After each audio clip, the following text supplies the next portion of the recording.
VTV India देख रहे सभी दर्शकों का बहुत बहुत स्वागत एवं आभार।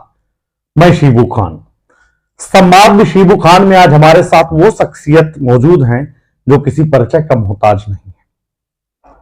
हम जिस शख्सियत से आज चर्चा करने जा रहे हैं, उन्होंने बतौर युवा एक नई दशा और दिशा देने की राह चुनी और वो राह आज इस कदर पहुंची कि आज ये युवा कहीं ना कहीं धर्म के प्रति एक बड़ी मिसाल बनता नजर आ रहा है।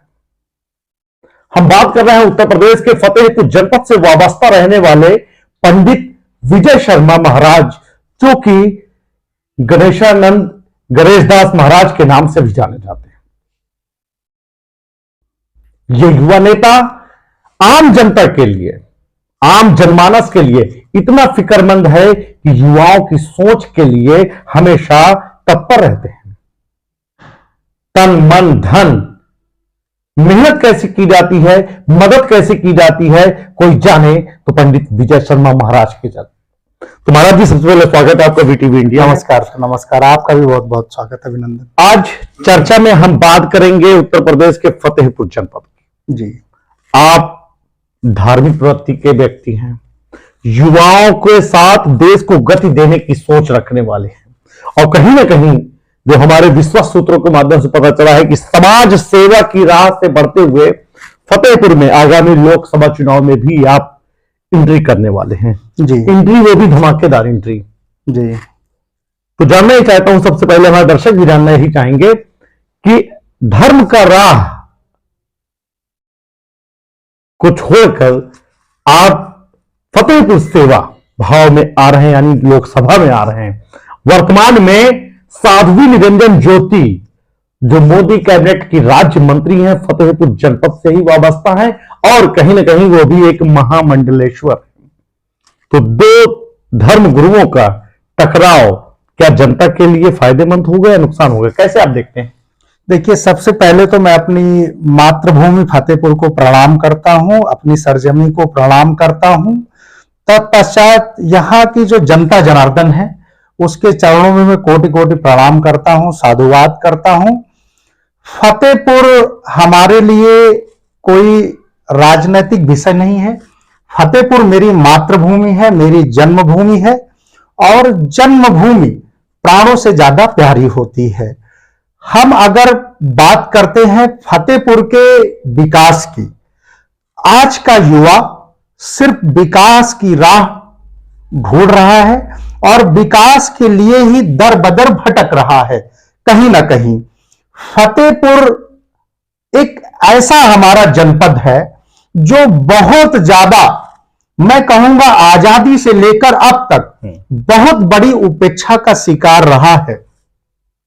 फतेहपुर जनपद में बाहरी लोगों की नजर लग गई। एक प्रकार से बाहरी नेता फतेहपुर में आते हैं, बड़ी पार्टी से टिकट लेते हैं और एक लहर के अनुकूल जीत करके चले जाते हैं। उनका कोई बेस नहीं होता है, उनको कोई जानता तक नहीं है कि वो कौन है, कहां से आए।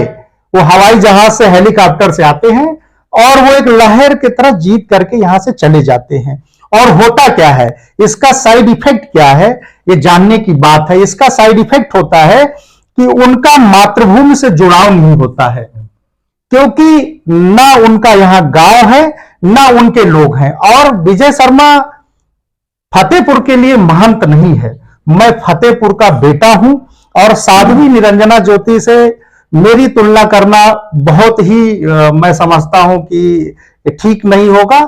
साध्वी निरंजना ज्योति बहुत बड़ी लीडर हैं और उनका अलग अपना क्राइटेरिया है। मैं अपने फतेहपुर का एक गरीब बच्चा हूं। मैं अपने फतेहपुर के जनता के बदौलत, मेरे पास आज कुछ नहीं है, सिर्फ फतेहपुर के जनता की ताकत है, हमारे संविधान की ताकत है और उसी जनता जनार्दन और संविधान के दम पर मैंने ये सोचा कि मैं अपने मातृभूमि के लिए काम करूंगा, अपनी सरजमी फतेहपुर के लिए काम करूंगा और इसी सोच के साथ मैं आगे बहुत तेजी के साथ फतेहपुर के लिए काम करने के लिए तत्पर हूं।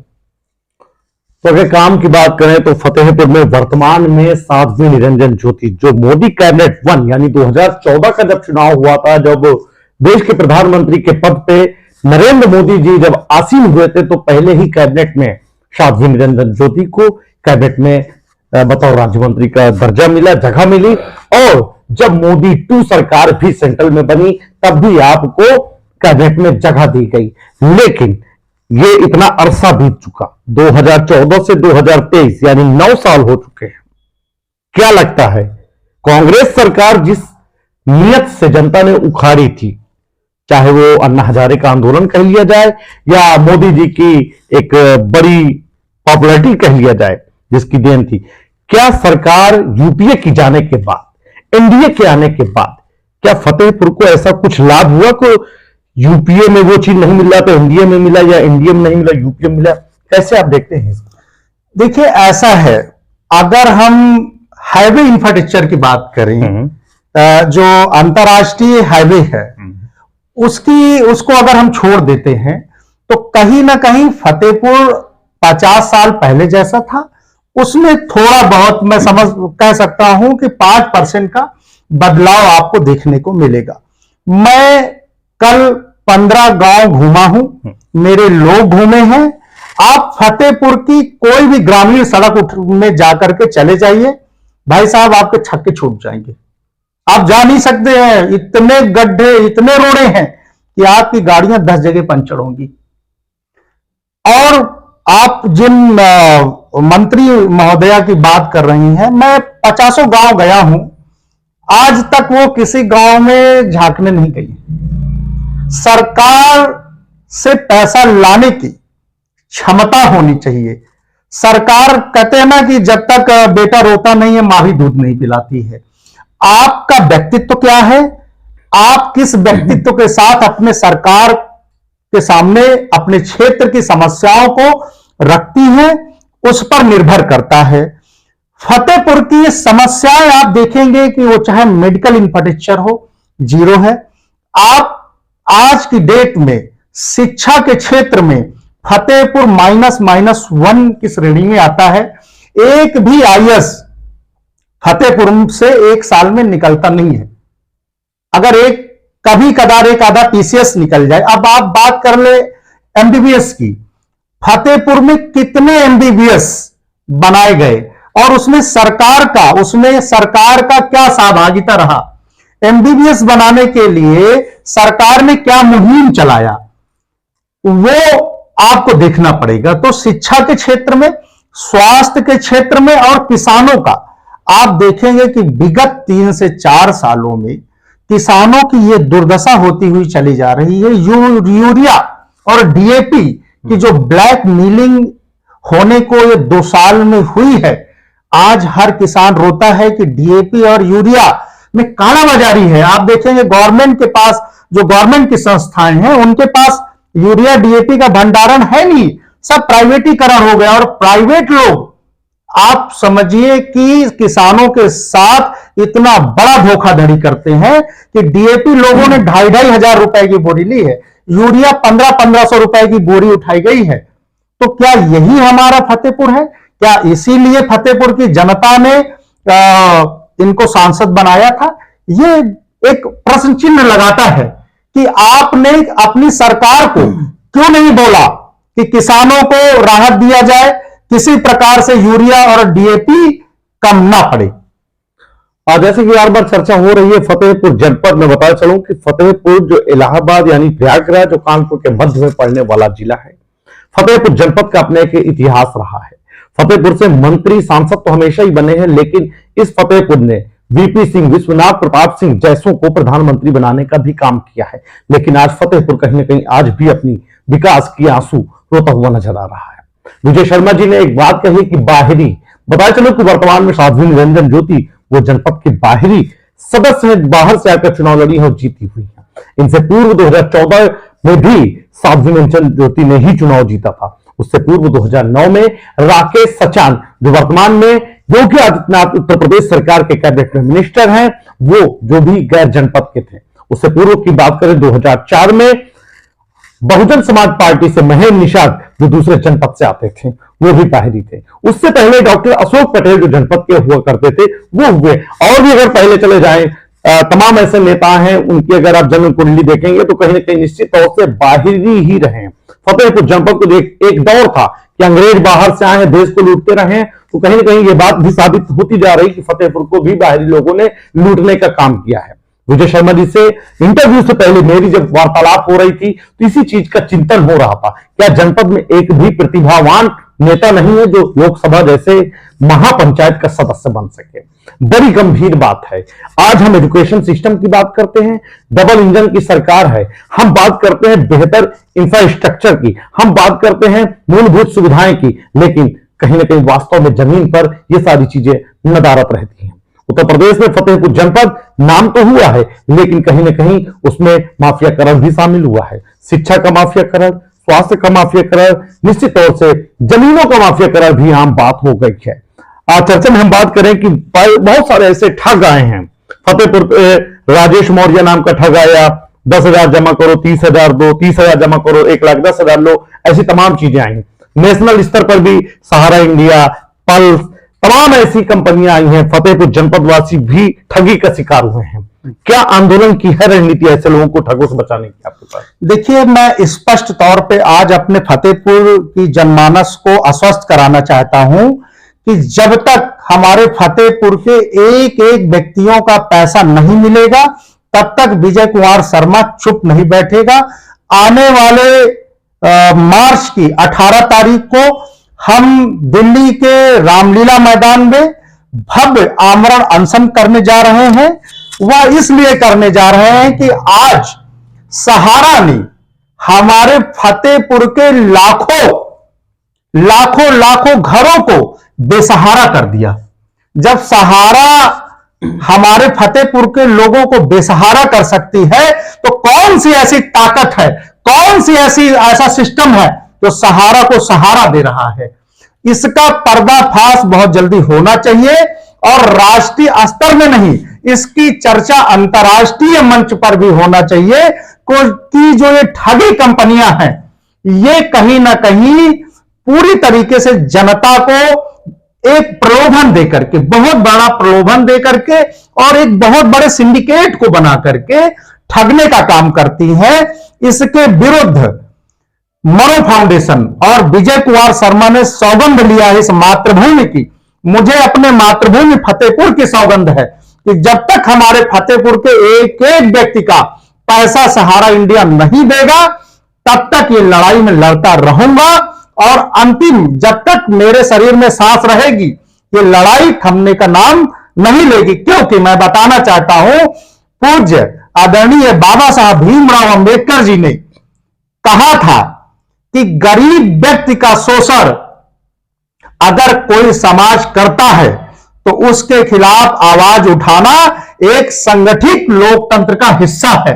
तो बाबा साहब ने जो संविधान में हमारे देश के नागरिकों को जो फंडामेंटल राइट्स दिए हैं उनका भी कहीं ना कहीं हनन हो रहा है, उनकी बातें नहीं सुनी जा रही हैं। आज बाबा साहब के संविधान की कस्में तो लोग खाते हैं, इस गणतंत्र की सौगंध लेते हैं, लेकिन कहीं ना कहीं जनता के साथ वो खड़े नहीं होते हैं। ऐसे निकम्मे नेताओं को जिनको हमारे फतेहपुर की जनता ने उठा करके टाप में बैठा दिया, आज वो फतेहपुर की जनता के साथ नहीं खड़े हैं। धिक्कार है ऐसे नेताओं को। और विजय कुमार शर्मा, मैं ऐसा व्यक्ति हूं कि मैं कहीं ना कहीं देखिए कुर्सी के लिए कोई कार्य करता नहीं हूं। मैं लोकसभा जीतूंगा हारूंगा ये हमारे फतेहपुर की जनता जनार्दन तय करेगी, लेकिन लड़ाई 110% परफॉर्मेंस के साथ दूंगा, यह मेरा फतेहपुर की जनता से वादा है। सौगंध शब्द याद आया जी। 2014 में हमने भी एक कहानी सुनी थी, सौगंध मुझे इस मिट्टी की, याद तो होगा आपको भी। लेकिन आज क्या से क्या हो रहा। खैर, पता चला कि फतेहपुर जनपद में 6 विधानसभा हैं। वर्तमान की बात करें तो 2 समाजवादी पार्टी के विधायक हैं और 4 जिसमें से एक सहयोगी गठबंधन घटक दल अपना दल का विधायक है और 3 भारतीय जनता पार्टी के विधायक। साथ ही जिला पंचायत अध्यक्ष भी भारतीय जनता पार्टी के। पूर्व की बात करें 2017 में जब जो की कैबिनेट बनी थी, 6 के 6 विधानसभा पर सारे पे भाजपा और एक सीट पे बहुजन वो भाजपा के समर्थक घटक दल, अपना दल के प्रत्याशी जो मिनिस्टर भी रहे।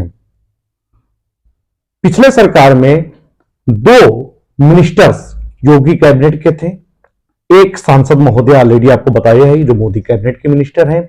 जिला पंचायत अध्यक्ष को भी कहीं ना कहीं एक मंत्री का पद या कद माना जाता है। उसके बाद भी, इतना होने के बाद भी जनपद की दशा और दिशा में बहुत बड़ा बदलाव देखने को नहीं मिला है। जिस तरीके से विजय शर्मा जी ने बात कही कि नेशनल इंटरनेशनल हाईवेज की बात ना करें, जमीन स्तर पे बात करें तो डेवलपमेंट आज भी ज्यादा कुछ देखने को नहीं मिला है।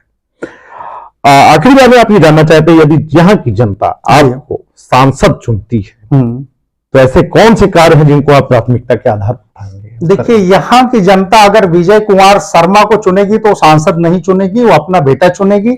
मैं कहीं ना कहीं अपने आप को सांसद कहलवाना पसंद भी नहीं करूंगा। मैं चाहता हूं कि लोग मुझे बेटे के नजरिया से देखें और मुझ पर पूरा अपना अधिकार समझें। मैं ये फतेहपुर की जनमानस से हाथ जोड़ करके विनम्र अनुरोध करता हूं कि अगर मैं सांसद भी बन जाता हूं तो आप मुझे सांसद जी ना कहें, आप मुझे अपना बेटा, छोटा भाई, जो भी मैं आपके स्तर से हूं वो कह करके पुकारें। अब बात आती है कि हम क्या क्या करेंगे।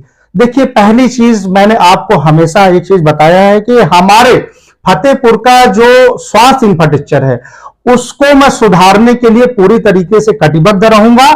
और हमारे कोष से हमने पहले ही कह दिया था कि जो भी बच्चा अगर चिकित्सा संबंधी पढ़ाई पढ़ना चाहता है उसको हम पूरी पढ़ाई का खर्चा अपने फाउंडेशन की तरफ से 1-1 रुपए इकट्ठा करके बच्चों को देंगे। और मेडिकल के क्षेत्र में आज हमारे फतेहपुर को बहुत ज्यादा आवश्यकता है। आप देखेंगे फतेहपुर में आज चले जाइए, आप चाहे सदर हॉस्पिटल में जाइए या जो अभी मेडिकल कॉलेज बना है, सदर हॉस्पिटल और मेडिकल कॉलेज में मुझे ज्यादा अंतर देखने को नहीं मिलता है, क्योंकि ना सदर में ही कोई मशीन है ना मेडिकल कॉलेज में कोई मशीन है। ये झूठी बातें हैं।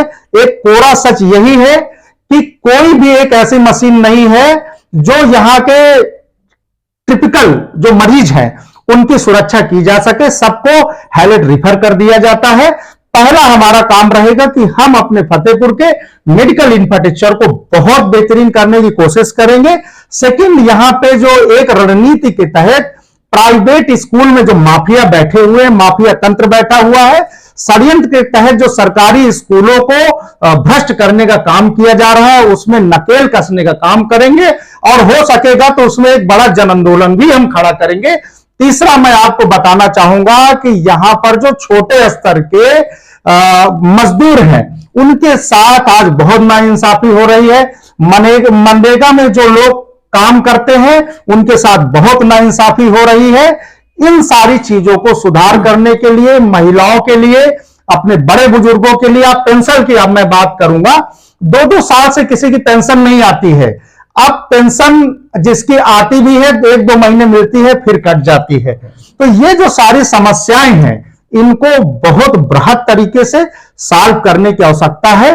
वो तभी होगा जब फतेहपुर की जनता जनार्दन अपने इस बेटे को सत्ता में लाएगी और पूरे समीकरणों के साथ गांव गांव जा करके, गांव गांव चौपाल लगा करके, कैंप लगा करके एक एक चीजों का निराकरण किया जाएगा बूथ स्तर पर। संवाद शिबुखान में ये थे पंडित विजय शर्मा उर्फ गणेश दास महाराज, जिन्होंने अपने विजन, अपनी प्लानिंग, फतेहपुर को किस नजरिए से देखते हैं, फतेहपुर में क्या कमियां देखते हैं, कैसे सुधार होगा, तमाम ऐसे मुद्दों पे बेदाग तरीके से चर्चा की है। ये तो आने वाला समय ही बताएगा कि जब इंसान कोई पद पा जाता है कि उसका कैसे इस्तेमाल करता है। यह आपने आज से पहले भी देखा और आगे आने वाले समय भी देखेंगे। लेकिन पंडित विजय शर्मा ने जिस तरीके से इंफ्रास्ट्रक्चर की बात करी, स्वास्थ्य एजुकेशन की बात करी, भू माफियाओं पर बात करी, यहां पे महंगाई जैसे मुद्दे बाद में हैं लेकिन ठगी जैसे मुद्दे पहले हो रहे हैं। शासन सत्ता की नजर के नीचे न जाने कैसे लोग ठगी कर जाते हैं, न जाने कैसे लोग चोरी कर जाते हैं। ऐसे सरकार का, ऐसे तंत्रों का धिक्कार है कि हमारे नजर के सामने वो ठग कर, चोरी कर चले जाते हैं। तमाम ऐसे उदाहरण देखने को मिलते हैं कि शासन प्रशासन को बैक फुट पर आना पड़ता है और एक अदना सा व्यक्ति लालच में कोई अपने शेयर मार्केट से बढ़ाता है, कोई किसी तरीके से बढ़ाता है। ऐसे उदाहरण देश में आज भी चल रहे हैं, जिसको आप संसद में, चाहे वो लोकसभा हो या राज्यसभा में, देखे जा सकते हैं। प्रधानमंत्री के मित्रों का भी जिक्र होता है, विपक्ष तमाम तरीके के आरोप लगा करके भी जिक्र करती है। हालांकि क्या कुछ होने वाला है मुझे नहीं पता है, जनता है, सब जानती है। वीटीवी इंडिया के साथ फिर से आप सभी का बहुत बहुत स्वागत एवं आभार।